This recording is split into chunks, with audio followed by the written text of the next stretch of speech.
Olha só que situação a do Brasil hoje. É um verdadeiro quebra-cabeça. Sabe, de um lado, a gente tem uma tensão política que, nossa, tá fervendo.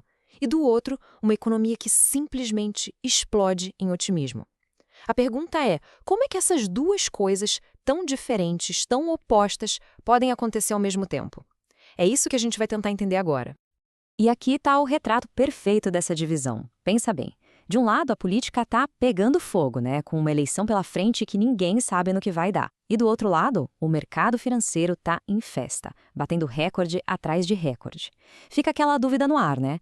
Qual dessas duas forças vai pesar mais e, no fim das contas, definir o rumo do Brasil? Então, para a gente desvendar esse mistério, nosso caminho vai ser o seguinte, bem direto. Primeiro, a gente vai mergulhar na arena política.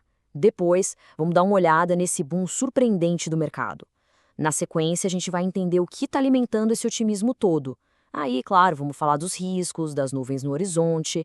E para fechar, vamos tentar juntar tudo e ver o que essa encruzilhada significa para o nosso país. Ok, vamos começar então pela política, que é, sem dúvida, o epicentro de toda essa incerteza que a gente está vendo no Brasil. As pesquisas mais recentes já dão o tom. A disputa está longe, mas muito longe de acabar. Olha só esse primeiro cenário mais fragmentado, com mais candidatos. A pesquisa da Meio Ideia mostra Lula com 39,5% e Flávio Bolsonaro com 32%. A diferença aí é de 7,5 pontos. Parece uma vantagem considerável, né? Mas a gente sabe que em política isso pode mudar muito rápido. Agora presta atenção no que acontece quando o cenário fica mais consolidado, com menos nomes na disputa.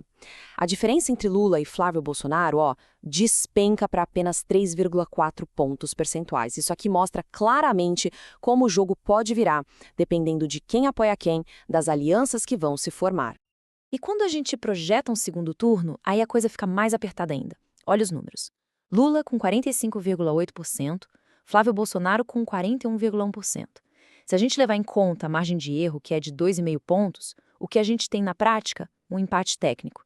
Ou seja, o resultado da eleição está completamente em aberto. Mas olha só, eleição não é só sobre em quem as pessoas votam, mas também em quem elas não votam de jeito nenhum. É a tal da rejeição. E ela pode ser o fator decisivo. E nesse ponto um dado salta aos olhos. A rejeição de Lula é de 44%, enquanto a de Flávio Bolsonaro fica em 34%. São 10 pontos a menos. E essa diferença, num segundo turno, pode ser o que define o jogo. Ok, agora vamos virar a chave completamente. Vamos sair desse clima de incerteza da política para olhar para outra realidade do Brasil. Porque enquanto o cenário político é esse que a gente viu, o mercado financeiro parece viver num mundo à parte, numa onda de otimismo impressionante. E esse número aqui resume bem o momento, 187 mil. Esse foi o pico histórico do Ibovespa, o nosso principal índice da Bolsa de Valores. Pensa só, uma alta de 15% só neste ano. É um desempenho, espetacular, que realmente parece acontecer num universo paralelo, bem longe da confusão política. Tá, mas de onde vem tanto dinheiro, tanto otimismo? A resposta é capital estrangeiro. Olha esse dado, só em janeiro entraram na nossa bolsa 26,3 bilhões de reais. Para se ter uma noção do que isso significa, esse valor é maior do que tudo que entrou de capital estrangeiro durante um ano inteiro, em 2025. É um volume de dinheiro absurdo. O pessoal do mercado até deu um apelido para esse movimento, Céu da América. A ideia é bem simples, na verdade. Uma pequena fatia, uma fraçãozinha do volume gigantesco de dinheiro que circula nos Estados Unidos está sendo redirecionada para cá, para mercados emergentes. E essa pequena fatia, para a gente, causa um impacto enorme. Não é que está ruim lá não, é só uma mudança de estratégia dos investidores que acaba impulsionando e muito a nossa bolsa. Mas vamos mais a fundo. O que exatamente está alimentando esse fogo todo? Por que os investidores globais parecem estar, ignorando toda essa instabilidade política que a gente acabou de ver? Tem que ter uma explicação, né? Pois é, a resposta parece estar numa combinação de 3 fatores principais. Primeiro, a expectativa de que os juros aqui no Brasil vão cair. Segundo, essa rotação global de dinheiro que a gente já mencionou. E terceiro, a estabilidade do dólar. Vamos entender cada um deles, começando pelos juros. A lógica aqui é bem direta, olha só. O mercado está apostando todas as fichas na queda da nossa taxa básica de juros, a Selic. E por quê? Porque com juros mais baixos, aqueles investimentos mais seguros de renda fixa rendem menos. E aí o que acontece?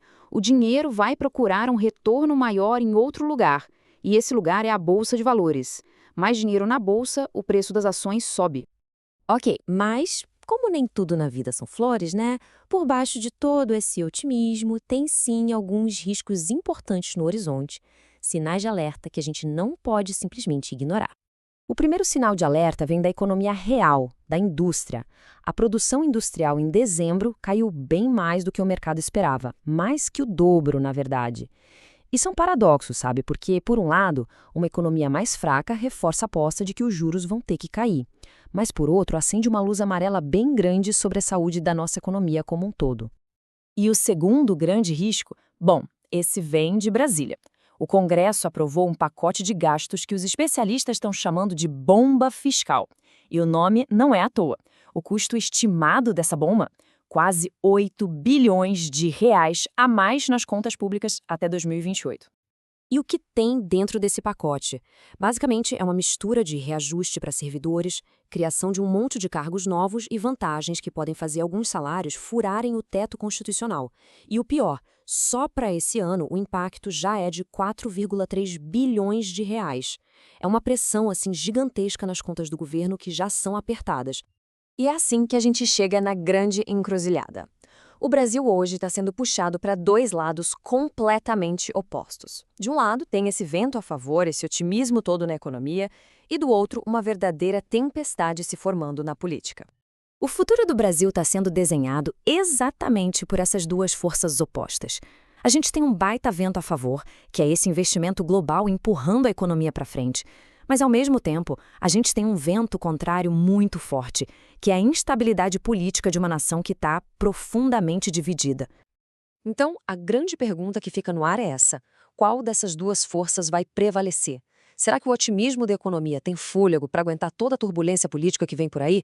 A resposta para essa pergunta, bom, é ela que vai definir o futuro do Brasil nos próximos anos. Valeu pela companhia e até a próxima.